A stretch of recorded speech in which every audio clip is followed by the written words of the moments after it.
جو ہمارا خالق ہے، مالک ہے، مربی و پالنہار ہے، شافی مطلق ہے۔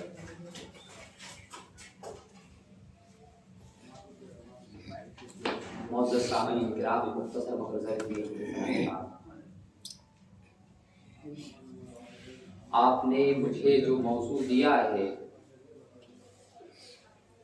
یا جس موضوع کی وضاحت کا آپ نے مجھ سے مطالبہ کیا ہے،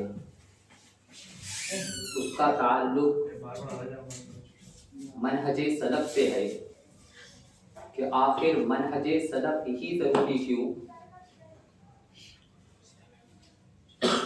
اور یہ انتہائی اہم موضوع ہے اور اس کی وضاحت بھی اتنی ہی زیادہ اہم ہے۔ اور میرے یہاں آنے کا مقصد در حقیقت صرف اور صرف اس موضوع کو سمجھانا ہی اصل مقصد ہے،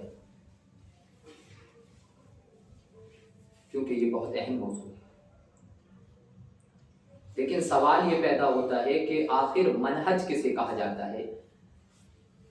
سلف کسے کہا جاتا ہے؟ منہج یہ نہجہ سے مشتق ہے، نہجہ ینہجو نہجن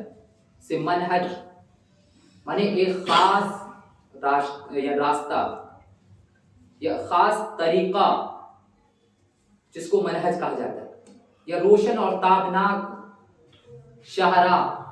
جیسا کہ اللہ رب العالمین نے یہ لفظ کو قرآن مقدس کے اندر استعمال کیا اور کہا لِكُلِّ جَعَلْنَا مِنْكُمْ شِرْعَةً وَمِنْهَاجًا، کہ ہم نے ہر ایک امت کے لیے ایک شریعت اور ایک روشن اور تابناک راستہ بنایا ہے۔ تو گویا کہ منہج کا مطلب ہوا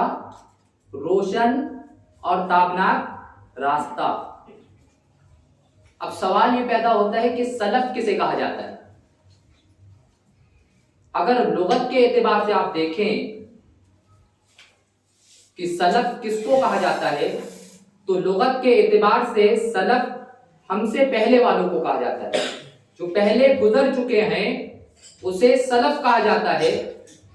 کہا کلو من تقدم کا من آبائی کا، یا مثلا کچھ بھی آپ استعمال کر لیں کہ مانے ہر وہ شخص جو پہلے آئے تو اس کو عربی زبان میں لغت کے اعتبار سے سلف کہا جاتا ہے۔ لیکن شرعی اصطلاح میں، شریعت کی روشنی میں سلف کہتے ہیں صحابہ کرام کو، تابعین کرام کو اور تبع تابعین کرام کو سلف کہا جاتا ہے۔ تو منہج سلف کا مطلب ہوا سلف کا طریقہ، سلف کا راستہ، یعنی صحابہ کرام، تابعین کرام، تبع تابعین کرام کا راستہ اور طریقہ دین کو سمجھنے کے سلسلے میں، دین پر عمل کرنے کے سلسلے میں، یہ ہوا منہج سلف۔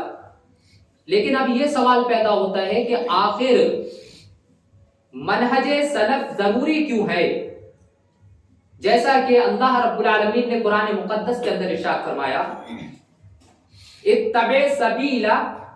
من اناب الی، اللہ نے قرآن میں کہا اتبع،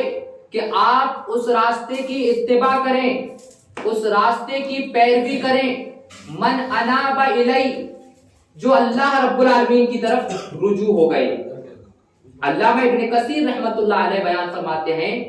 کہ یہاں پر من اناب الیہ سے مراد مومنین ہیں، یعنی آپ مومنوں کے راستے کی اتباع کریں، اور سب سے پہلے مومن کون ہیں؟ صحابہ کرام، ان کے بعد تابعین کرام، اس کے بعد تبع تابعین کرام۔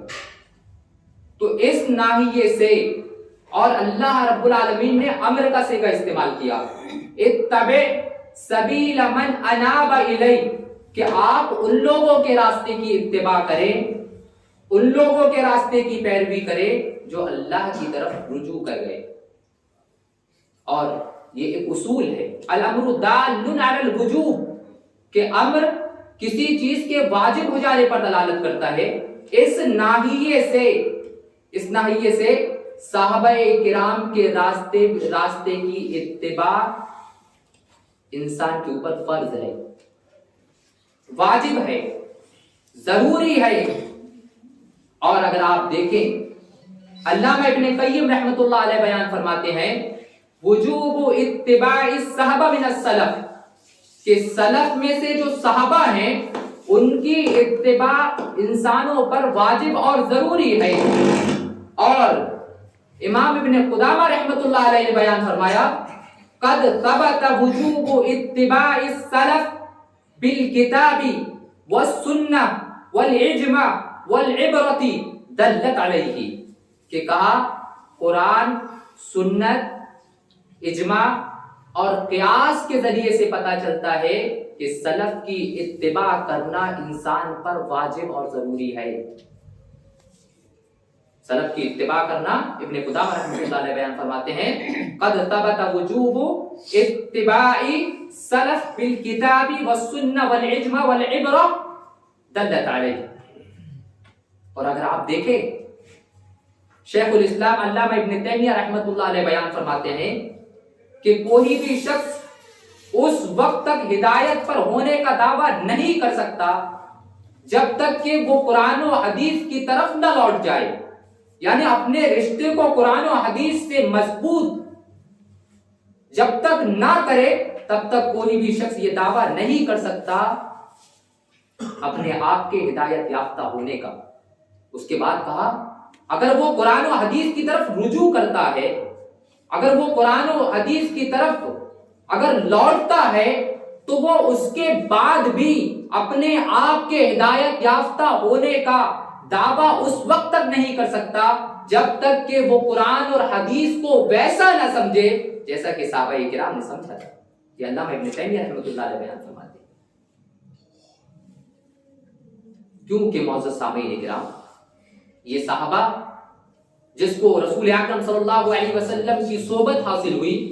گویا کہ یہ مصطفیٰ ہیں، گویا کہ یہ چنے ہوئے ہیں، اللہ رب العالمین نے ان کا انتخاب کیا، جیسا کہ حدیث میں آتا ہے کہ ان اللہ نظر فی قلوب العباد، کہ اللہ رب العالمین نے تمام بندوں کے دلوں کو دیکھا تو سب سے پیارا دل اگر کسی کا پایا تو کس کا پایا؟ رسول اکرم صلی اللہ علیہ وسلم کا دل۔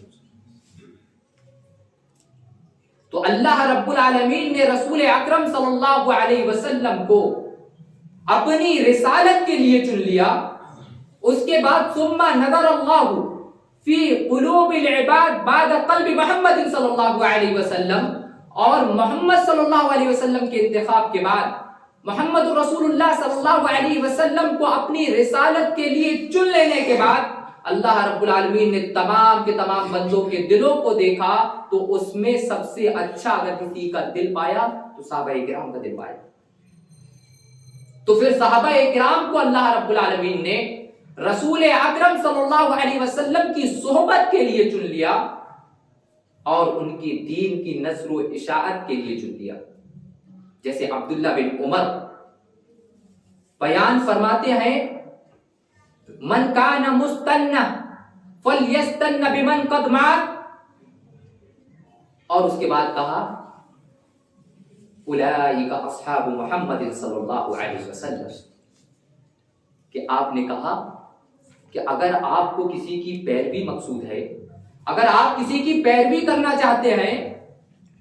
فَلْيَسْتَنَّ بِمَنْ قَدْ مَاتَ، تو آپ ان کی پیروی کریں جو دنیا سے گزر چکے ہیں۔ اور اس کے بعد کہا فَأُولَئِكَ أَصْحَابُ مُحَمَّدٍ صلی اللہ علیہ وسلم، اور کہا رسول اکرم صلی اللہ علیہ وسلم کے جو صحابہ ہیں ان کے بارے میں کہا خیر هذه الامہ، کہ یہ امت میں سب سے زیادہ بہتر ہیں، سب سے زیادہ اچھے لوگ ہیں، ابرہم قلوبا وعامقہم علما، اور اس کے بعد کہا واقلہم تکلفا، ان کے دل بڑے پاک و صاف ہیں اور علمی ناحیے سے ان کے اندر بہت زیادہ گہرائی موجود ہے، اور ان کے پاس تکلف موجود نہیں ہے، یہ تکلف سے بہت دور ہے۔ قوم اختارہم اللہ لصحبت محمد صلی اللہ علیہ وسلم ونقل دینہم، کہ کہا کہ یہ ایک ایسی قوم ہے جس کو اللہ رب العالمین نے جناب محمد رسول اللہ صلی اللہ علیہ وسلم کی صحبت کے لیے اور ان کے دین کی نقل کے لیے چن لیا. اور پھر کہا فَتَشَبَّهُ بِأَخْلَاقِهِمْ وَطَرَائِقِهِمْ کہ لوگوں کو چاہیے کہ وہ صحابہ کرام کے اخلاق کے مشابہ بنے، ان کے عادات اور اطوار کے مشابہ بنے، کیونکہ ان کے بارے میں کہا فَأُولَئِكَ كَانُوا عَلَى الْهُدَى الْمُسْتَقِيمِ کیونکہ وہ سیدھے راستے پر ہیں. یہ ہوئے صحابہ کرام. یہاں تک کہ اللہ رب العالمین نے ان صحابہ کے بارے میں بیان فرمایا وَلَكِنَّ اللَّهَ حَبَّبَ إِلَيْكُمُ الْإِيمَانَ وَزَيَّنَهُ فِي قُلُوبِكُمْ وَلَكِنَّ اللَّهَ حَبَّبَ إِلَيْكُمُ الْإِيمَانَ کہ اللہ رب العالمین نے صحابہ کے لیے ایمان کو محبوب بنا دیا وَزَيَّنَهُ فِي قُلُوبِكُمْ اور ایمان کو ان کے دل پر مزین کر دیا. صرف اس پر اکتفا نہ کیا بلکہ آگے اور بیان کیا اس کی ضد کو، اس کے اپوزٹ کو، اور کہا وَقَرَّ إِلَيْكُمُ الْكُفْرَ والفسوق والعصیان اور اللہ رب العالمین نے ان کے نزدیک کفر کو، فسق کو، عصیان کو ان کے لیے ناپسند بنا دیا. یہ تو تھے صحابہ کرام. اور سلف میں تابعین بھی آتے ہیں، تبع تابعین بھی آتے ہیں. تو اس کا ثبوت کہاں سے ملتا ہے؟ تو معزز سامعین کرام، رسول اکرم صلی اللہ علیہ وسلم کی حدیث ہے. آپ بیان فرماتے ہیں، آپ نے بیان فرمایا خیر الناس قرنی ثم الذین یلونہم ثم الذین یلونہم کہ کہا لوگوں میں سب سے بہتر میرے زمانے کے لوگ ہیں. ثم الذین یلونہم پھر ان کے بعد کے زمانے کے لوگ ہیں. ثم الذین یلونہم پھر اس کے بعد کے زمانے کے ہیں. علامہ ابن کثیر رحمۃ اللہ علیہ بیان فرماتے ہیں کہ یہاں پر جو کرنی کا لفظ استعمال ہوا اور رسول اکرم صلی اللہ علیہ وسلم نے جو استعمال کیا اور کہا خیر الناس قرنی کہ سب سے بہتر لوگوں میں میرے زمانے کے لوگ ہوں گے، اس سے مراد صحابہ کرام. ثم الذین یلونہم پھر ان کے بعد کے جو لوگ ہیں، علامہ ابن کثیر رحمۃ اللہ علیہ بیان فرماتے ہیں اس سے مراد تابعین کرام ہیں. ثم الذین یلونہم پھر ان کے بعد یعنی تابعین کرام کے جو شاگرد جو تبع تابعی ہیں یہ اس سے مراد ہے.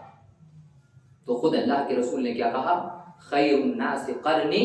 ثم الذین یلونہم ثم الذین یلونہم کہ سب سے بہتر جو ہے میرے زمانے کے لوگ ہیں. ثم الذین یلونہم پھر اس کے بعد کے، ثم الذین یلونہم پھر اس کے بعد کے. لیکن جو منکرین منہج سلف ہیں، جو منہج سلف کا انکار کرتے ہیں، وہ ایک شبہ پیش کرتے ہیں کہ اللہ کے رسول جناب محمد رسول اللہ صلی اللہ علیہ وسلم نے بیان فرمایا ترکت فیکم شیئین لن تضلوا ما تمسکتم بہما کتاب اللہ و سنت رسول کہ کہا رسول اکرم صلی اللہ علیہ وسلم نے کہا کہ میں تمہارے درمیان صرف دو چیزیں چھوڑ کے جا رہا ہوں، اور اگر تم نے اسے مضبوطی سے تھامے رکھا، مضبوطی سے اگر تم نے اسے پکڑے رکھا تو تم کبھی گمراہ نہیں ہوگے. ایک اللہ کی کتاب اور دوسرا رسول اکرم صلی اللہ علیہ وسلم کی سنت یعنی احادیث. تو کہا دین تو اصل یہی ہے، یعنی اللہ رب العالمین کی کتاب اور رسول اکرم صلی اللہ علیہ وسلم کی احادیث یہی دین ہے. تو یہ منہج سلف کی پیروی کہاں سے آ گئی؟ یہ منہج سلف ہے کہاں اور کہاں سے اس کا ثبوت ملتا ہے؟ تو معزز سامعین کرام یاد رکھیں کہ ہمارا بھی یہی عقیدہ ہے کہ اصل دین اللہ رب العالمین کی کتاب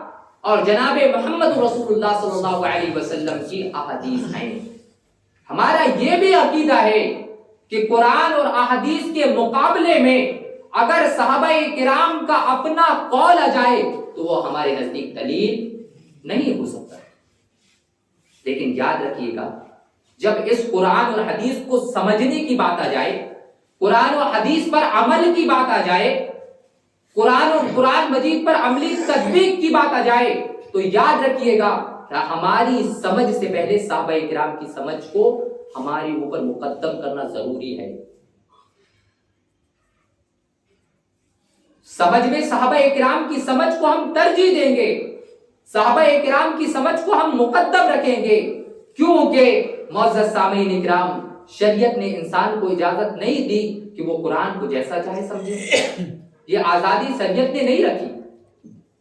کہ جس آیت کو چاہے یا جس آیت کا جو مطلب نکالنا چاہے وہ نکال لے, احادیث رسول کا جو مطلب نکالنا چاہے وہ نکال لے, جس کو چاہے منسوخ کر دے, جس کی چاہے تعویل کر دے. یہ شریعت نے اس بات کی اجازت نہیں رکھی ہے, بلکہ شریعت نے بڑی وضاحت کے ساتھ کہہ دیا کہ قرآن اور حدیث کی تشریح اور تفسیر اور سمجھ وہی معتبر ہوگی جو صحابہ کرام کی سمجھ تھی. جو صحابہ کرام کی سمجھ تھی وہی معتبر ہوگی, کیونکہ قرآن میں اور احادیث میں نماز کا بھی حکم ہے, روزے کا بھی حکم ہے, حج کا بھی حکم ہے, لیکن عملی طور پر صحابہ کرام نے رسول اکرم صلی اللہ علیہ وسلم سے سیکھا ہے, پھر صحابہ سے تابعین نے سیکھا ہے, پھر تابعین سے تبع تابعین نے سیکھا ہے, کیونکہ وہ اللہ رب العالمین کے نزدیک ایک تو معزز بھی تھے, اور جو شخص منہج سلف کو چھوڑ کر یعنی صحابہ کرام کی سمجھ کو چھوڑ دے, صحابہ کرام کے اگر فہم کو چھوڑ دے, صحابہ کرام کی تشریح اور تفسیر کو چھوڑ دے, اور اگر اپنی سمجھ کے اعتبار سے اگر وہ قرآن اور احادیث پر عمل کرتا ہے تو ایسا عمل عند اللہ مقبول نہیں ہوتا. یعنی اگر وہ اپنی سمجھ کو مقدم رکھے صحابہ کرام کی سمجھ پر, تابعین کرام کی سمجھ پر, تبع تابعین کرام کی سمجھ پر, تو ایسا عمل عند اللہ مقبول نہیں ہوتا. آپ دیکھیں مشرکین عرب نماز بھی پڑھا کرتے تھے, کیونکہ غروب آفتاب اور طلوع آفتاب کے وقت جو نماز کی ممانعت آئی ہے, جو نماز پڑھنے کی ممانعت آئی ہے, رسول اکرم صلی اللہ علیہ وسلم نے اس گھڑی کے بارے میں کہا ہے ساعۃ صلاۃ الکفار. کیا کہا کہ یہ کافروں کی نماز کی گھڑی ہے, کافروں کے نماز پڑھنے کی گھڑی ہے. کہیں اللہ رب العالمین نے قرآن مقدس کے اندر ارشاد فرمایا فویل للمصلین الذین هم عن صلاتهم ساہون, کہ کہا ویل ہے ان لوگوں کے لیے, اور ویل کہا جاتا ہے جہنم کی ایک گھاٹی کو, کہا جہنم کی ایک گھاٹی ہے نماز پڑھنے والوں کے لیے. یہ کون سے نمازی ہیں؟ یہ منافقینوں کی نماز. ایک دوسرے مقام میں اللہ رب العالمین نے بالکل واضح انداز میں منافقینوں کی نماز کی ایک صفت کو بھی بیان کی اور کہا وَإِذَا قَامُوا إِلَى الصَّلَاةِ قَامُوا كُسَالَىٰ, کہ جب وہ نماز کے لیے کھڑے ہوتے ہیں تو سستی کے ساتھ کھڑے ہوتے ہیں, دماغ ان کا کہیں ہوتا ہے, وہ حاضر کہیں ہوتے ہیں. تو گویا کہ نماز تو مشرکین عرب بھی پڑھا کرتے تھے. آپ دیکھیں جیسی زکوٰۃ کا ہم اہتمام کرتے ہیں, زکوٰۃ کا وہ بھی اہتمام کرتے تھے, جیسا بیان کہ رسول اکرم صلی اللہ علیہ وسلم نے بیان کیا کہ وہ کہتے تھے فَقَالُوا هَذَا لِلَّهِ بِزَعْمِهِمْ وَهَذَا لِشُرَكَائِنَا, کہ کہا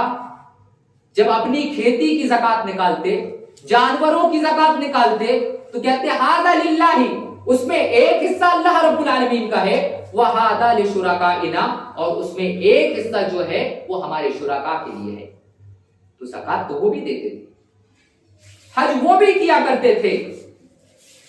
جیسا کہ حضرت عائشہ رضی اللہ تعالی عنہ بیان فرماتی ہیں کان قریش ومن دان دینها یقفون بالمزدلفہ وکانوا یسمون حمص, کہ کہا یہ مزدلفہ میں وقف یعنی وقوف کیا کرتے تھے یہ قریش اور ان کے دین پر چلنے والے, تو گویا حج تو وہ بھی کیا کرتے تھے. اسی طریقے سے روزہ وہ بھی رکھا کرتے تھے, جیسا کہ حضرت عائشہ رضی اللہ تعالی عنہ بیان فرماتی ہیں کہا کان یوم عاشورا تصومہ قریش فی الجاہلیہ, کہ کہا یوم عاشورہ کا روزہ قریش جاہلیت میں رکھا کرتے تھے. نماز وہ بھی پڑھتے تھے, زکوٰۃ وہ بھی دیا کرتے تھے, حج وہ بھی دیا کرتے, حج وہ بھی کیا کرتے تھے, وہ روزہ بھی رکھا کرتے تھے, لیکن عند اللہ ان کا عمل مقبول نہیں ہوا, کیونکہ ان کے جو اعمال تھے یا ان کا جو طریقہ تھا, وہ طریقہ جو تھا وہ قرآن و سنت کے خلاف کا طریقہ تھا.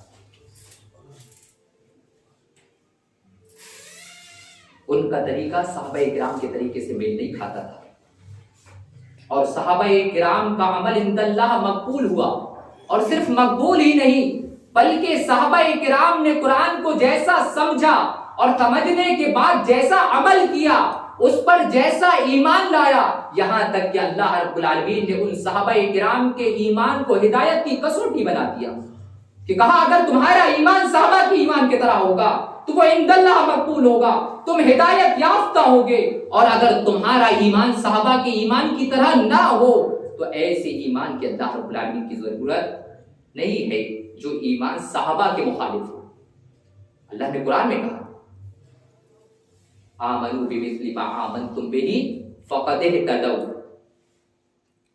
وَإِن تَوَلَّوْا فَإِنَّمَا هُمْ فِي شِقَاقٍ، کہ کہا آمنو تم ایمان لے آؤ، آمنو بمثل ما آمنتم به، لیکن ویسا ایمان لاؤ جیسا کہ صحابہ کرام نے ایمان لایا تھا۔ یہودیوں سے مخاطب ہے اللہ،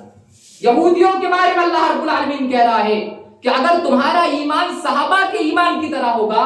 فقد اهتدوا، تو تم ہدایت یافتہ ہو جاؤ گے، تم ہدایت کو پالو گے۔ لیکن اگر تمہارا ایمان صحابہ کے ایمان کی طرح نہ ہو، صحابہ کے طریقے پر نہ ہو، صحابہ کے منہج پر نہ ہو، تو یقین جانو وَإِن تَوَلَّوْا، اگر تم نے صحابہ کی مخالفت کی فَإِنَّمَا هُمْ فِي شِقَاقٍ، تو تمہارا ٹھکانہ شقاق میں ہوگا۔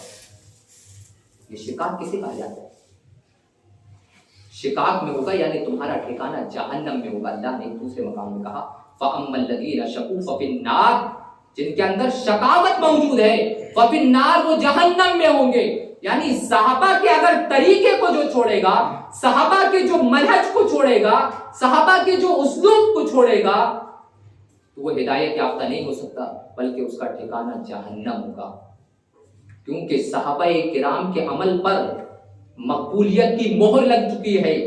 اور یہاں تک کہ اللہ رب العالمین نے صحابہ کرام کی پیروی کی طرف لوگوں کو ابھارا ہے، جیسا اللہ نے قرآن میں کہا وَمَن يُشَاقِقِ الرَّسُولَ مِن بَعْدِ مَا تَبَيَّنَ لَهُ الْهُدَىٰ وَيَتَّبِعْ غَيْرَ سَبِيلِ الْمُؤْمِنِينَ نُوَلِّهِ مَا تَوَلَّىٰ وَنُصْلِيهِ جَهَنَّمَ وَسَاءَتْ مَصِيرًا، کہ کہا ہدایت کے وعدے ہو جانے کے بعد، دلائل کے بعد، اگر جس نے رسول اکرم صلی اللہ علیہ وسلم کی مخالفت کی وَيَتَّبِعْ غَيْرَ سَبِيلِ الْمُؤْمِنِينَ، اور مومنوں کے علاوہ کسی اور کی اتباع کی، کسی اور کے راستے پر چلا، نُوَلِّهِ مَا تَوَلَّىٰ، تو ہم اس کو اسی راستے پر چلائیں گے، وہ جس راستے پر چل رہا ہے، نُوَلِّهِ مَا تَوَلَّىٰ وَنُصْلِيهِ جَهَنَّمَ وَسَاءَتْ مَصِيرًا، اور ہم اس کو جہنم میں داخل کریں گے۔ اب غور کرو کہ اللہ کے رسول صلی اللہ علیہ وسلم کے زمانے میں مومن کون تھے؟ صحابہ کرام تھے۔ تو اللہ نے کہا کہ رسول اکرم صلی اللہ علیہ وسلم کی مخالفت کی اور مومنوں کی مخالفت کی، یعنی صحابہ کرام کی جس نے مخالفت کی، ان کے علاوہ دوسرے راستے پر وہ چلے، نُوَلِّهِ مَا تَوَلَّىٰ، تو ہم اس کو اسی راستے پر چلائیں گے جس راستے پر وہ چل رہا ہے، وَنُصْلِيهِ جَهَنَّمَ وَسَاءَتْ مَصِيرًا، اور ہم اسے جہنم میں داخل کریں گے، اور جہنم بہت برا ٹھکانہ ہے۔ کیونکہ معزز سامعین کرام، ایک دلیل یہ بھی ہے ان کے عمل کی مقبولیت کی، ان کے عمل کے قبول ہونے کی، کہ اللہ رب العالمین نے اس سے راضی ہونے کا انہیں ایک خطاب بھی دیا اور کہا کہ ہم تم سے راضی ہو گئے، جیسے اللہ نے قرآن میں کہا والسابقون الاولون من المهاجرین والانصار والذین اتبعوهم بإحسان رضی اللہ عنہم ورضوا عنہ وعد لهم جنات تجری من تحتها الانہار خالدین فیہا ذلک الفوز العظیم۔ پہلے ان کی تعریف کی اور اس کے بعد کہا کہ صحابہ سے ہم راضی ہو گئے، اور ان کے لیے ہم نے جنتیں تیار کر رکھی ہے جس میں ہم ان کو داخل کریں گے، جس میں وہ ہمیشہ ہمیشہ رہیں گے، اور یہ ان کے لیے بہت بڑی کامیابی ہے۔ اور خود آپ دیکھیں رسول اکرم صلی اللہ علیہ وسلم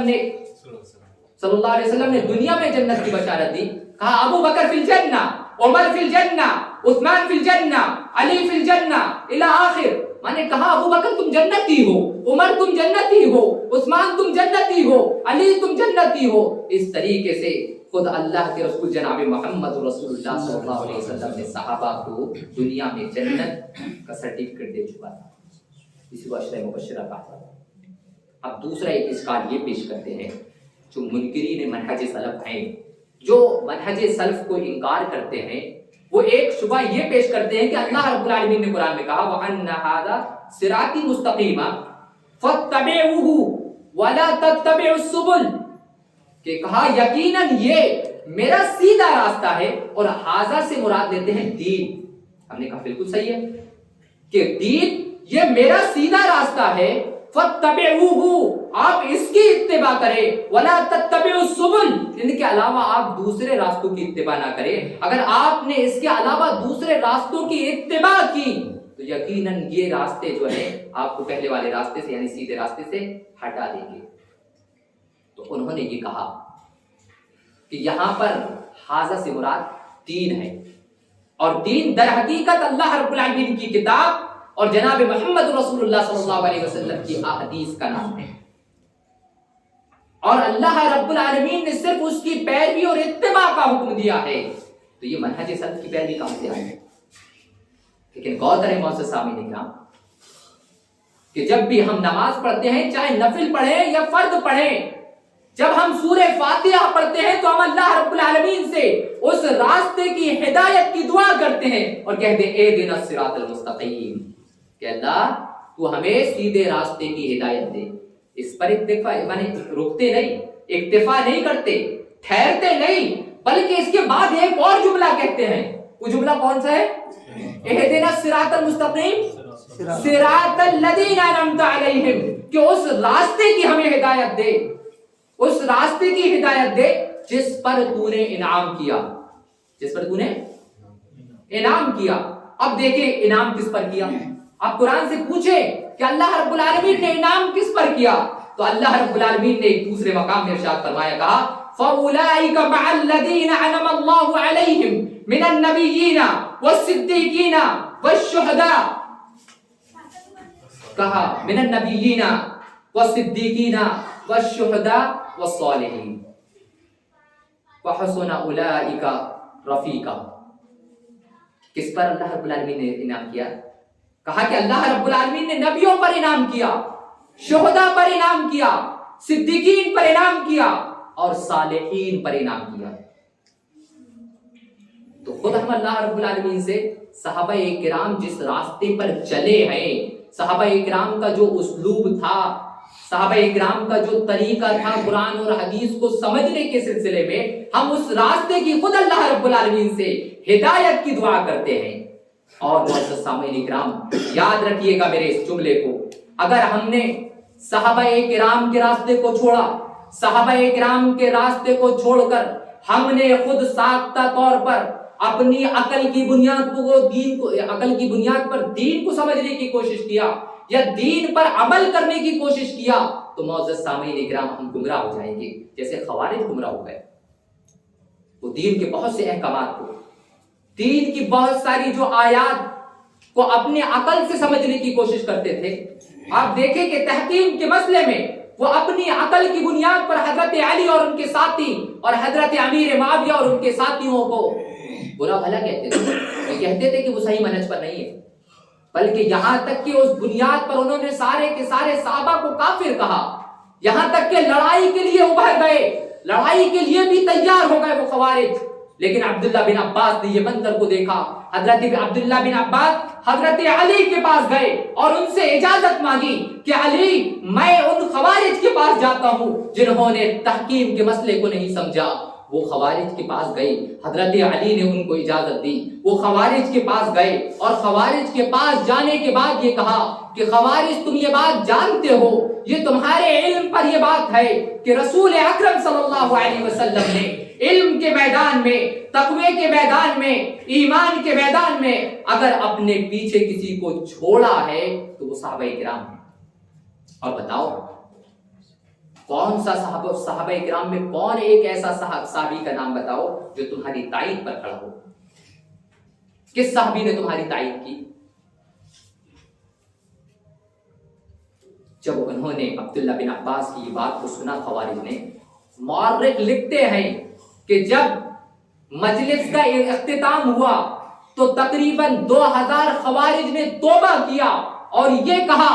کہ ہدایت کا معیار صرف صحابہ کرام میں ہے، جو صحابہ کرام سمجھیں، جس پر صحابہ کرام عمل کریں، در حقیقت وہی درست ہے۔ کیونکہ معزز سامعین کرام، کیونکہ آج بھی ایسے بہت سے موجود ہیں جنہوں نے اپنے عقل کی بنیاد پر دین اسلام کو ویسا نہیں سمجھا جیسا اس کا حق تھا، جو اللہ کا مطلوب تھا، جو اللہ کی مراد تھی، جو اللہ رب العالمین سمجھانا چاہ رہا تھا، یا جو اللہ رب العالمین کا مقصود تھا،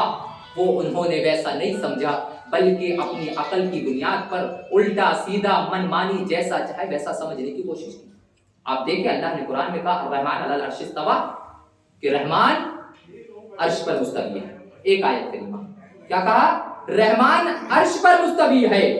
اور دوسری ایک آیت میں کہا، کیا کہا؟ وَهُوَ مَعَكُمْ أَيْنَمَا كُنتُمْ،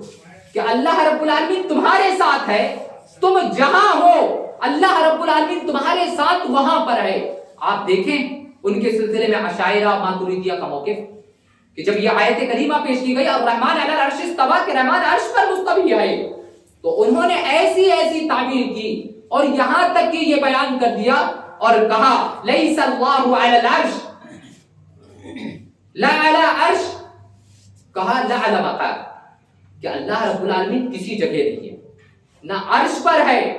نہ مقام میں ہے، نہ عرش کے اوپر ہے، نہ اس کے لیے کوئی جہت ہے، اور وہ اس انداز سے گمراہ ہو گئے۔ وَهُوَ مَعَكُمْ أَيْنَمَا كُنتُمْ کی آیت کو سامنے رکھتے ہوئے، کیونکہ انہوں نے اپنی عقل کی بنیاد پر اس آیت کو سمجھنے کی کوشش کی۔ اور آپ دیکھیں وَهُوَ مَعَكُمْ أَيْنَمَا كُنتُمْ، کہ اللہ نے قرآن میں کہا کہ میں تمہارے ساتھ ہوں تم جہاں بھی ہو، اگر تم دو ہو تو میں تمہارے ساتھ تیسرا ہوں۔ کہیں کہا نحن اقرب الیہ من حبل الورید، یہاں تک کہ صوفی لوگوں نے اس آیت کو اپنی عقل سے سمجھنے کی کوشش کی، اور صوفیوں نے یہاں تک کہ وحدت الوجود کا عقیدہ قائم کر لیا۔ یہ وحدت الوجود کیا ہے؟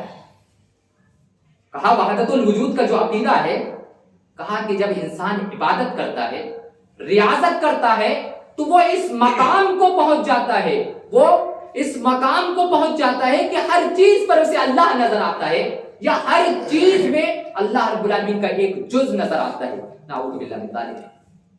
یہ وحدت الوجود ہے۔ اس کے بعد آگے وہ بڑھے صوفیہ، اور یہاں تک کہ وحدت الشہود کا عقیدہ قائم کر لیا۔ وحدت الشہود کیا ہے؟ کہ کہا جب انسان بہت زیادہ عبادت کرتا ہے، بہت ریاضت کرتا ہے، تو اتنے اعلیٰ مقام میں پہنچ جاتا ہے، اتنی بلندی میں پہنچ جاتا ہے، یہاں تک کہ نعوذ باللہ من ذالک اللہ رب العالمین کی ہستی اور اس کی ذات پر مدغم ہو جاتا ہے۔ غور کریں معزز سامعین کرام، اس انداز سے لوگ گمراہ ہوتے گئے۔ جیسا انہوں نے عقل کا سہارا لیا، صحابہ کرام کے منہج سے ہٹے، تابعین کے منہج سے ہٹے، تابعین کے منہج سے ہٹے، یعنی جیسا صحابہ نے سمجھا اگر لوگوں نے ویسا نہ سمجھا بلکہ اپنی عقل کی بنیاد پر مختلف انداز سے سمجھتے رہے، تابعین کو چھوڑ کر اپنی عقل کی بنیاد پر مختلف انداز سے سمجھتے رہے، تابعین کو چھوڑ کر اپنی عقل کی بنیاد پر مختلف انداز سے سمجھتے رہے، تو یہ ایسا ہی یہ گمراہ ہوتے گئے۔ آپ دیکھیں ایسے موقع پر مجھے معزز سامعین کرام امام شافعی رحمۃ اللہ علیہ کا وہ قول یاد آتا ہے جو انہوں نے کسی موقع پر کہا آمنت باللہ وبما جعل اللہ على مراد اللہ وآمنت بالرسول اللہ وبما جعل الرسول اللہ على مراد رسول اللہ، کہ حضرت امام شافعی رحمۃ اللہ علیہ نے کہا تھا کہ میں اللہ پر اور اس کی طرف سے جو چیز آئی ہے اس پر ایسا ایمان لاتا ہوں جیسا کہ اللہ رب العالمین کی اس سے مراد ہے۔ میں رسول اکرم صلی اللہ علیہ وسلم پر اور رسول اکرم صلی اللہ علیہ وسلم سے جو چیزیں آئی ہیں میں اس پر ایسا ایمان لاتا ہوں جیسا کہ وہ چیز اللہ کے رسول صلی اللہ علیہ وسلم کے نزدیک مراد تھی۔ یعنی مطلب کہنے کا کیا تھا کہ کہا جیسا کہ آیت سے جو اللہ کی مراد ہے، جو اللہ کا مطلوب ہے، جو اللہ رب العالمین کا مقصود ہے، میں ویسا اللہ پر ایمان لاتا ہوں۔ اور معزز سامعین کرام، یہ صفت صحابہ کرام کے اندر موجود تھی۔ آپ دیکھیں صحابہ کرام کو اگر آپ دیکھیں تو صحابہ کرام کے اندر آپ کو یہ صفت بترجے عتم ملے گی، یہاں تک کہ عبداللہ بن مسعود کے بارے میں آتا ہے۔ عبداللہ بن مسعود یعنی جب آیت کو نہ سمجھتے فوراً اللہ کے رسول کے پاس حاضر ہوتے اور کہتے اللہ کے رسول میں آیت کو نہیں سمجھ پا رہا ہوں، یعنی وہ اللہ کی مراد کو سمجھنا چاہتے تھے کہ اس آیت کریمہ سے اللہ کی مراد کیا ہے، اس آیت کریمہ میں اللہ کا مقصود کیا ہے، اس آیت کریمہ سے اللہ کا مطلوب کیا ہے، صحابہ اکرام اس کو سمجھنے کی کوشش کرتے تھے۔ عبداللہ بن مسعود کے بارے میں آتا ہے کہ جب یہ آیت کریمہ ان کے پاس سے گزری، والذین آمنوا ولم یلبسوا ایمانہم بظلم اولئک لهم الامن وهم مہتدون، کہ کہا والذین آمنوا، کہ جن لوگوں نے ایمان لے آیا، ولم یلبسوا ایمانہم بظلم، اور جنہوں نے اپنے ایمان کو ظلم سے محفوظ رکھا، اولئک لهم الامن، تو ان کے لیے امن ہے اور ہدایت انہی کے لیے ہے۔ عبداللہ بن مسعود کہنے لگے اللہ کے رسول، تو ایسے میں تو کوئی بھی شخص جو ہے نہ امن کا مستحق ہو سکتا، نہ ہدایت کا مستحق ہو سکتا، کیونکہ اگر وہ ایمان لاتا ہے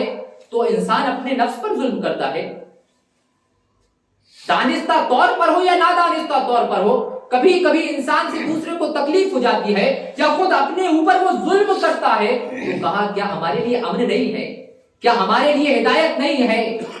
یعنی یہ مسئلہ سمجھ میں نہ آتا تو رسول اکرم صلی اللہ علیہ وسلم سے پوچھتے، اور رسول اکرم صلی اللہ علیہ وسلم ویسا انہیں بتاتے جیسا اس آیت کریمہ سے اللہ رب العالمین کی مراد ہوتی، اس آیت کریمہ سے جو مطلوب ہوتا، جو اس آیت کریمہ سے مقصود ہوتا اللہ رب العالمین کو، وہ رسول اکرم صلی اللہ علیہ وسلم صحابہ اکرام کو بتاتے۔ پھر یہ صحابہ وہ چیز جو ہے تابعین کو بتاتے، تابعین تابعین کو بتاتے۔ آپ دیکھیں عبداللہ بن مسعود سے جناب محمد رسول اللہ صلی اللہ علیہ وسلم مخاطب ہوئے اور کہا اے عبداللہ بن مسعود، کیا تمہارے پاس حضرت لقمان کی وہ نصیحت نہیں ہے جو انہوں نے اپنے بیٹے کو کی تھی؟ کہا یہاں پر ظلم سے مراد وہ خاص ظلم مراد ہے، یعنی شرک مراد ہے، اور اللہ کے رسول نے دوسری آیت سے ایک ثبوت بھی پیش کیا اور کہا لا تشرکوا باللہ ان الشرک لظلم عظیم، کہ حضرت لقمان نے اپنے بیٹے سے کہا بیٹے یا بنیا لا تشرک باللہ، کہ اے میرے بیٹے تم اللہ کے ساتھ کسی کو شریک نہ ٹھہرانا۔ کیوں؟ ان الشرک لظلم عظیم، لظلم عظیم، کیونکہ شرک بہت بڑا ظلم ہے اللہ رب العالمین کے نزدیک۔ تو کہا عبداللہ بن مسعود جو اس آیت کریمہ میں اللہ نے کہا والذین آمنوا ولم یلبسوا ایمانہم بظلم اولئک لهم الامن، تو گویا کہ یہاں یہ جو ظلم ہے، اس ظلم سے مراد وہ ظلم مراد ہے، یعنی شرک مراد ہے، یعنی اور اگر تم نے اپنے ایمان کو شرک سے محفوظ کر لیا، شرک سے بچا لیا، تو گویا کہ تم امن اور ہدایت کے مستحق ہوگے، اور اگر تم نے اپنے ایمان میں شرک کی آمیزش کر لی، شرک کو ملا لیا، تو تمہارے سے یہ نعمت چھین لی جائے گی۔ آیت کا مطلب یہ ہے۔ اسی طرح دیکھیں معزز سامعین کرام کہ حدیثوں میں آتا ہے کہ عدی بن حاتم کے بارے میں، کہ عدی بن حاتم کے سامنے سے جب یہ آیت کریمہ گزری کہ اللہ نے قرآن میں کہا کلوا واشربوا حتی یتبین لکم الخیط الابیض من الخیط الاسود من الفجر، کہا کلو واشربو، کھاؤ اور پیو، کلو واشربو، کھاؤ اور پیو، حتی یتبین لکم الخیط الابیض من الخیط الاسود من الفجر، لیکن جب تمہارے لیے ممکن ہو جائے کہ تم سفید دھاگے کو کالے دھاگے سے الگ کر لو، مانے جب تمہارے لیے یہ ممکن ہو جائے، مانے ان کے درمیان تمیز ممکن ہو جائے، فرق کرنا ممکن ہو جائے، یعنی جیسے یہ سفید دھاگا ہے، یہ کالا دھاگا ہے، اگر تم یہ سفید اور کالے دھاگے کو کے درمیان فرق کرنے لگو تو سمجھ لینا کہ فجر کا وقت شروع ہو چکا ہے۔ یہ عدی بن حاتم، انہوں نے کیا کیا؟ آیت کا ظاہر بتا رہا ہے، کیا ظاہر تو یہی ہے کہ کلوا واشربوا حتی یتبین لکم الخیط الابیض من الخیط الاسود من الفجر، کہ کہا کہ اگر سفید دھاگا کالے دھاگے سے ممتاز ہو جائے، مانے فرق کرنا ممکن ہو جائے، تو گویا کہ فجر کا وقت شروع ہو چکا ہے اب۔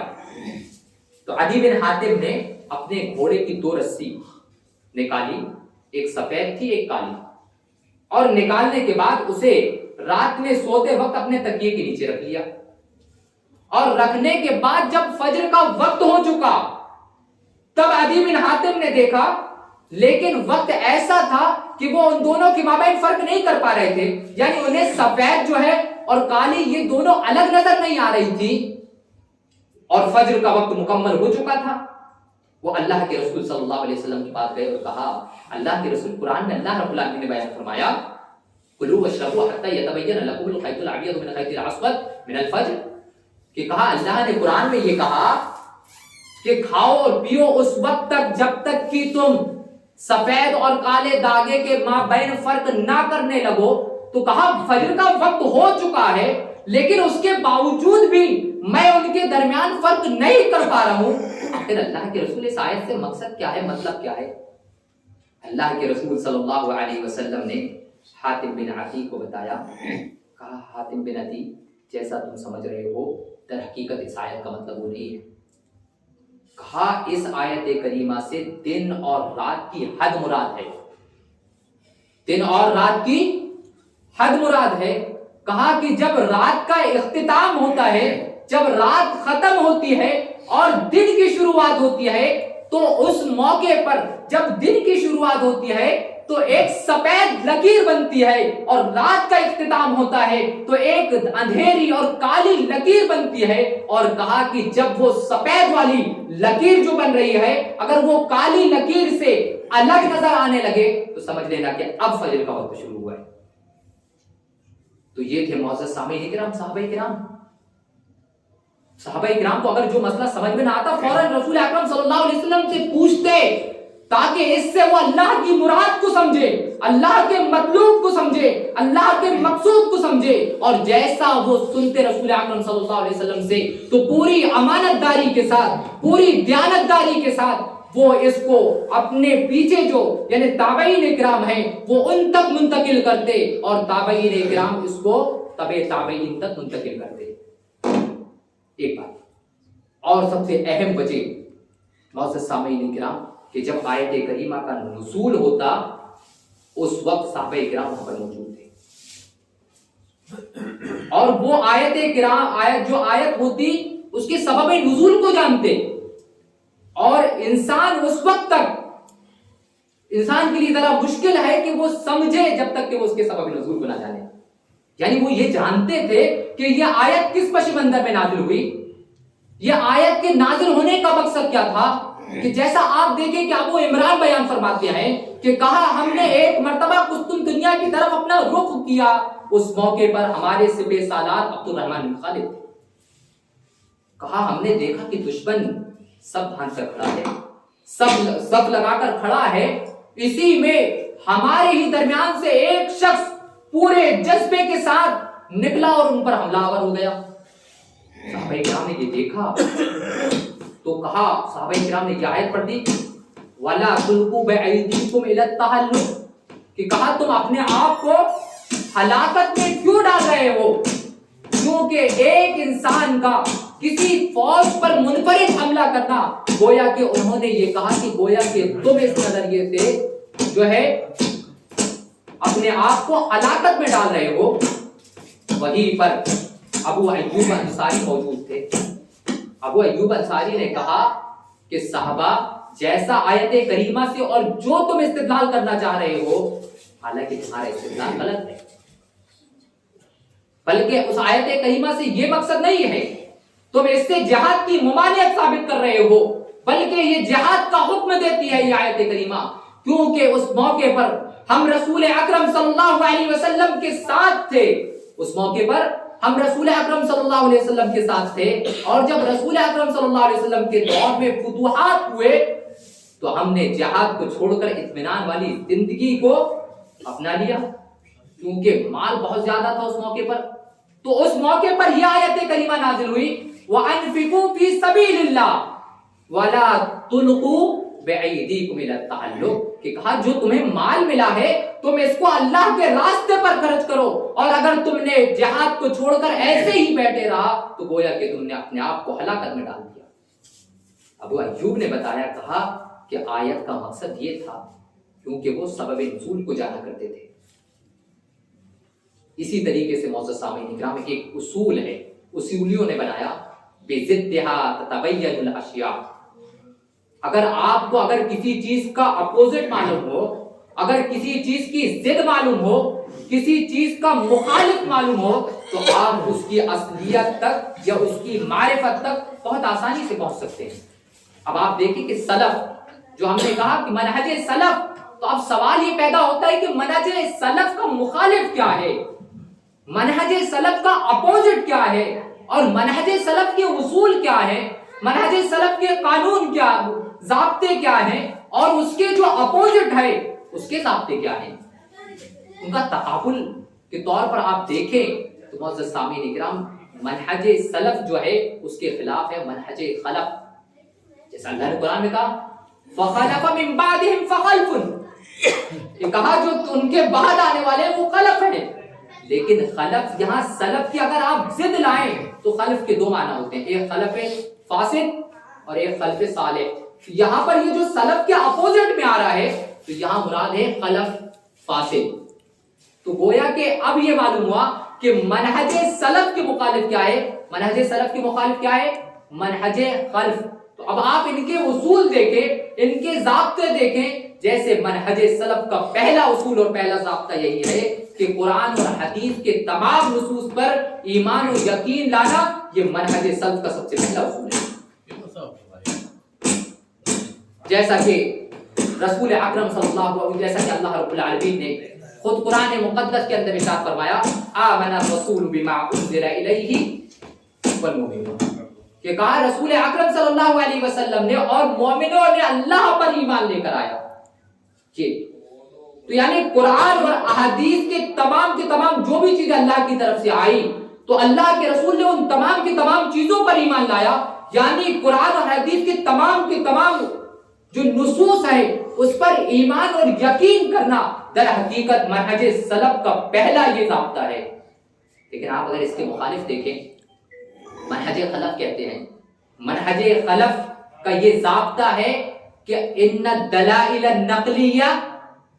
لا تفید الیقین، کہ کہا نقل مانے دلائل نقلیہ یعنی قرآن اور احادیث کے جو دلائل ہیں یقیناً یہ یقین کا فائدہ نہیں دیتے. یہ کس نے بنایا اصول؟ منہج خلف نے. اور کہا ان الدلائل قطعیہ، اور جو ان الدلائل العقلیہ قطعیہ، کہ کہا جو عقل سے بنائے گئے دلائل ہیں وہ قطعی ہیں، یعنی بڑے مضبوط اور مستحکم ہیں. گویا کہ عقل پر عمل کیا جائے گا، نقل پر عمل نہیں کیا جائے گا. گویا کہ یہیں سے امت میں فرقے بننا شروع ہو گئے. جب لوگوں نے قرآن اور حدیث کو چھوڑ دیا اور اپنی عقل کی بنیاد پر لوگ دین بنانا شروع کر دیے، دین پر عمل شروع کر دیے، گویا کہ امت مسلمہ میں یہیں سے فرقے بننا شروع ہوئے اور لوگ الگ الگ پھڑ میں بٹتے گئے. یاد کریں کہ دوسرا جو ہے منہج سلف کا یہ اصول ہے کہ قرآن اور حدیث کے مابین کوئی ٹکراؤ موجود ہے. اگر قرآن اور احادیث کے مابین اگر ظاہر میں کچھ ٹکراؤ معلوم بھی ہوتا ہے تو منہج سلف اسے دور کرتا ہے. یہ اس کا ضابطہ اور اصول ہے، کیونکہ اللہ رب العالمین نے قرآن مقدس کے اندر خود ارشاد فرمایا، کہا افلا یتدبرون القرآن ولو کان من عند غیر اللہ لوجدوا فیہا اختلافا کثیرا، کہ کیا تم نے قرآن پر غور و فکر نہیں کیا؟ کیا قرآن پر غور و خوض تم نے نہیں کیا؟ وَلَوْ كَانَ عِنْدَ غَيْرِ اللَّهِ، اگر یہ اللہ رب العالمین کے علاوہ کسی اور کی جانب سے ہوتا فَوَجَدُوا فِيهِ اخْتِلَافًا كَثِيرًا، تو تم اس میں بہت زیادہ اختلاف پاتے. اور خود رسول اکرم صلی اللہ علیہ وسلم کے بارے میں یہ کہا گیا ہو کہ رسول اکرم صلی اللہ علیہ وسلم اپنی خواہش سے کوئی بات نہ کہتے، اپنے دل سے کوئی بات اور اپنی مرضی سے کوئی بات رسول اکرم صلی اللہ علیہ وسلم نہ کہتے، بلکہ رسول اکرم صلی اللہ علیہ وسلم وہی کہتے جو وہی ہوا کرتی تھی. جیسا کہ اللہ رب العالمین نے قرآن مقدس کے اندر ارشاد فرمایا وما ينطق عن الهوى ان هو الا وحی یوحی، کیا وما ينطق عن الهوى، کہ رسول اکرم صلی اللہ علیہ وسلم اپنی ہوا مانے خواہش سے کوئی بھی بات نہ کہتے تھے، بلکہ وہی کہتے تھے جو وہی ہوا کرتی تھی. لیکن اس کے خلاف منہج سلف کا یہ اصول ہے. لیکن منہج سلف کے مخالف منہج خلف نے یہ اصول بنایا ما زاد علی النص نسخا، کہ کہا جو بھی نص سے زائد ہو جائے، مانے جو نص مراد ما زاد نص القرآن، کہ کہا جو بھی قرآن کی نص سے زائد ہو جائے گا نسخا، تو گویا کہ وہ منسوخ ہو گیا. یعنی مطلب جتنی چیز قرآن پر آ گئی گویا کہ وہی ان کے نزدیک قابل عمل ہوگا، اور جو چیز احادیث سے آئی ہے گویا کہ وہ ان کے نزدیک منسوخ ہے، یعنی ناقابل اعتبار ہے. ناقابل عمل ہے، ناقابل توجہ ہے، یعنی اس پر عمل نہ کیا جائے گا۔ تو اب دیکھیں معزز سامعین اکرام، اگر اس اصول کو فالو کیا جائے جو منہج خلف کا ضابطہ ہے، جو منہج خلف کا اصول ہے، ما زاد علی النص، نص القرآن نسخہ، کہ اگر جو نص قرآن سے زائد ہو نسخہ تو گویا کہ وہ منسوخ ہو گیا، تو گویا کہ شریعت سے رہ کہاں جاتی ہے؟ آپ کو قرآن نماز کا حکم دیا، زکوٰۃ کا حکم دیا، اسی طریقے سے دیگر مسائل کا قرآن میں حکم تو موجود ہے، لیکن تفصیل تو حدیث میں موجود ہے۔ اور اگر وہ اس اصول کو مانتے ہیں تو سوال یہ پیدا ہوتا ہے کہ شریعت کی یہ بنیاد ہی گر جاتی ہے، گویا کہ شریعت ختم ہو جاتی ہے، کیونکہ قرآن میں اجمال بھی موجود ہے، اختصار بھی موجود ہے، افصال بھی موجود ہے۔ تو انہوں نے یہ اصول بنایا ما زاد علی نص القرآن نسخہ، کہ جو چیزیں قرآن سے زائد ہو جائیں گویا کہ وہ ان کی نگاہ میں منسوخ ہیں۔ اور تیسرا یہ اصول ہے منہج سلف کا، سب سے اہم اصول ہے کہ اگر کوئی مسئلہ اگر درپیش آ جائے، اگر لوگوں کے سامنے بھی کوئی مسئلہ آ جائے، تو وہ مسئلے کے متعلق قرآن اور حدیث کی تمام یعنی قرآن کی تمام آیتوں کو اس مسئلے کے متعلق مانے جمع کریں گے، اور احادیث کو بھی دیکھیں گے، وہ احادیث کو بھی جمع کریں گے، اس کے بعد وہ مسئلے کا حل پیش کریں گے۔ کیونکہ خود اللہ رب العالمین نے قرآن مقدس کے اندر ارشاد فرمایا افتؤمنون ببعض الکتاب وتکفرون ببعض، کہ کہا تم کتاب کے بعض حصے پر ایمان لے آؤ اور بعض حصے کو چھوڑ دو، یہ کیسے ممکن ہے؟ تو منہج سلف کا یہ اصول ہے کہ اگر کوئی مسئلہ آ جائے تو قرآن کی اس مسئلے کے متعلق جتنی بھی آیتیں موجود ہیں وہ اسے بھی جمع کریں گے، اور احادیث بھی جو اس کے متعلق موجود ہیں وہ اسے بھی جمع کریں گے، پھر مسئلے کے متعلق ان آیات اور احادیث پر غور و فکر کریں گے، اور غور و فکر کے بعد اس مسئلے کا حل پیش کریں گے۔ یہ منہج سلف کا ضابطہ ہے۔ لیکن منہج خلف کہتا ہے جو اچھا لگے تم لے لو، جیسا کہ معتزلہ کے سامنے ایک حدیث آئی، جیسا کہ رسول اکرم صلی اللہ علیہ وسلم نے قرآن میں کہا واللہ لا یؤمن، رسول اکرم صلی اللہ علیہ وسلم نے بیان فرمایا واللہ لا یؤمن، واللہ لا یؤمن، واللہ لا یؤمن، کہ کہا اللہ کی قسم وہ مومن نہیں ہو سکتا، اللہ کی قسم وہ مومن نہیں ہو سکتا، اللہ کی قسم وہ مومن نہیں ہو سکتا۔ پوچھنے والوں نے پوچھا قیلا من یا رسول اللہ، کہ اللہ کے رسول وہ کون ہے جو مومن نہیں ہو سکتا؟ رسول اکرم صلی اللہ علیہ وسلم نے کہا الذی لا یأمن جارہ بوائقہ، کہ جس کی ایذا رسانی سے اس کا پڑوسی محفوظ نہ رہے وہ مومن نہیں ہو سکتا۔ یہ رسول اکرم صلی اللہ علیہ وسلم نے بیان کیا۔ ایذا رسانی یعنی مانے تکلیف سے، پریشانیوں سے، اگر اس کا پڑوسی محفوظ نہیں ہے تو گویا کہ وہ مومن نہیں ہو سکتا۔ تو معتزلہ نے یہی اصول بنا دیا کہ کہا کہ جس کا پڑوسی اس کے پڑوسی سے پریشان ہو گویا کہ وہ کافر ہو، اس طریقے سے اصول بنا لیا۔ اب مرجیہ نے دیکھا، اب اس کے مخالف جو تھا اس نے دیکھا کہ حدیث میں تو یہ بھی آیا ہے، جیسے مرجیہ جسے کہا جاتا ہے، تو مرجیہ نے دیکھا کہ حدیث میں اللہ کے رسول صلی اللہ علیہ وسلم نے کہا ما من عبد قال لا الہ الا اللہ ثم مات على ذلك الا دخل الجنہ۔ مرجیہ نے دیکھا کہ یہاں تک کہ یہ بات حدیث میں کہی گئی ہے کہ جس نے صرف لا الہ الا اللہ کہا ثم مات على ذلك، ثم مات على ذلك، پھر لا الہ الا اللہ کہنے پر ہی اس کی موت ہو گئی، مانے اسی حالت میں وہ مر گیا، یعنی لا الہ الا اللہ کا اقرار کرتا تھا اور اس پر موت طاری ہو گئی، الا دخل الجنہ، تو کہا وہ جنت میں داخل ہوگا۔ تو انہوں نے ایمان کی کسوٹی اس کو بنا دی، انہوں نے ایمان کی کسوٹی اس کو بنا دی۔ لیکن معزز سامعین اکرام، منہج سلف کا تعلق اس سے یہ ہے، یا منہج سلف کا ضابطہ یہ ہے کہ اب ان کے متعلق تمام کی تمام احادیث کو اور قرآنی آیات کو جمع کریں گے، اس کے مطابق جو ہے مسئلے کا حل پیش کریں گے۔ تو گویا کہ رسول اکرم صلی اللہ علیہ وسلم نے جو یہ بیان کیا کہ واللہ لا یؤمنو، واللہ لا یؤمنو، واللہ لا یؤمنو،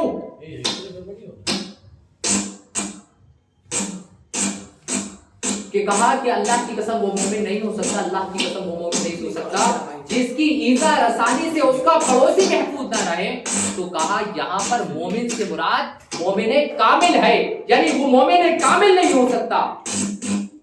اور کہا کہ جس میں یہ بات کہی گئی ہے کہ ما من عبد قال لا الہ الا اللہ، کہ وہ بندہ جس نے لا الہ الا اللہ کہا اور اس کے بعد اسی پر اس کا انتقال ہوا دخل الجنہ، تو اس کا یہ مطلب ہے کہ جس نے توحید کا اقرار کیا اور توحید کے اقرار کے بعد، یعنی منہج سلف کا یہ ضابطہ ہے کہ اس نے توحید کا اقرار کیا اور توحید کے اقرار کے بعد لا الہ الا اللہ کے تقاضے کو سمجھا، اور اگر وہ تقاضے کو سمجھ لے دخل الجنت، وہ جنت میں داخل ہوگا۔ اور ایک اصول منہج سلف کا یہ ہے کہ اگر نقل اور عقل میں اگر اختلاف ہو جائے تو منہج سلف کا یہ اصول ہے کہ وہ نقل کو مقدم کریں گے عقل پر۔ نقل مینس یعنی قرآن اور احادیث کے جو دلائل ہیں اگر یہ انسان کی عقل سے ٹکراتے ہیں تو منہج سلف کا یہ ضابطہ ہے کہ وہ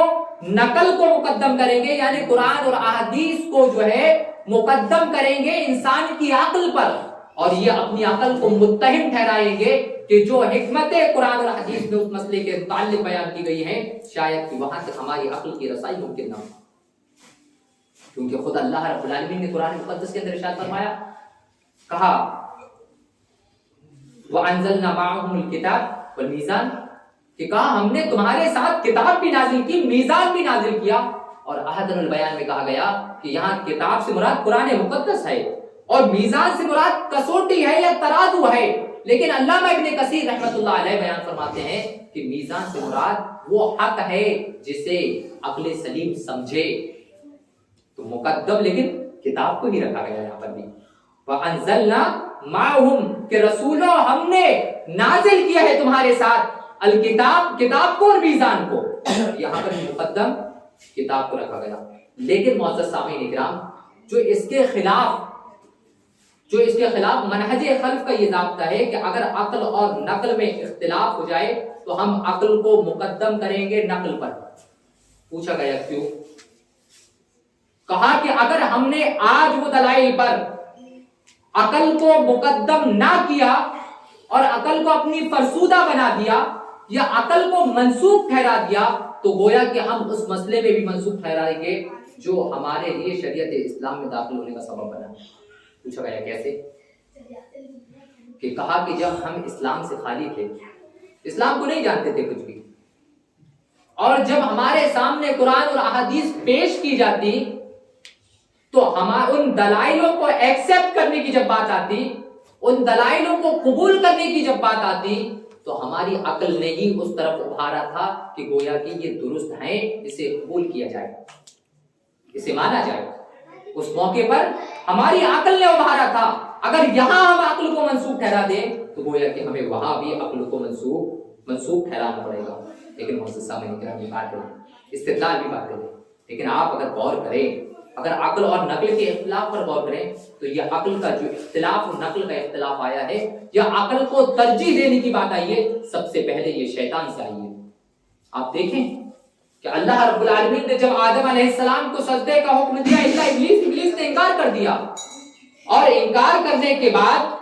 یہ کہا خلقتنی من النار، اے اللہ تو نے خلقتنی، مجھے پیدا کیا ہے، من النار، کس سے؟ آگ سے، وخلقتہ من طین، اور اسے جو ہے تو نے پیدا کیا ہے مٹی سے، تو آگ بہتر ہے یا مٹی؟ یہاں وہ عقل کو لڑانے لگا۔ دلائل موجود تھے، نقل موجود تھی، لیکن عقل کو اس نے ترجیح دیا، اور ترجیح دینے کے بعد عقل پر عمل کیا تو رادہ درگاہ ہوا۔ تو گویا کہ یہ عقل کو نقل پر مقدم کرنا معزز سامعین اکرام در حقیقت یہ شیطان کی پیروی ہے، کیونکہ سب سے پہلے نقل پر اگر کسی نے عقل کو مقدم کیا تھا تو شیطان نے مقدم کیا تھا۔ اور معزز سامعین اکرام، اگر ہم نے عقل کو دین کے راستے پر یا نقل پر مقدم کرنے کی کوشش کی تو یاد رکھیے گا بنی اسرائیل بھی اسی انداز سے کیا کرتے تھے، اور رسول اکرم صلی اللہ علیہ وسلم نے خود بیان فرمایا، کہا ان بنی اسرائیل تفرقت سنتین و سبعین باللہ، کہ کہا بنی اسرائیل 72 فرقوں میں بٹے، 72 ان کے فرقے ہوئے، اور کہا ان امتی ثلاثین و سبعین، یعنی میری امت میں جو ہے کتنے فرقے ہوں گے؟ ان سے بھی ایک زیادہ فرقہ ہوگا، یعنی 73 فرقے ہوں گے۔ اگر جو ان پہ 72 ہوئے تو میری امت اتنی آگے جا چکی ہوگی، چاہے ان کی پیروی کا مسئلہ ہو، کہ یہاں تک کہ میری امت میں ایک اضافی فرقہ ہوگا، یعنی ایک اور زائد ہو جائے گا، یعنی میری امت میں جو ہے 73 فرقے ہوں گے۔ کلہم فی النار الا ملۃ واحد،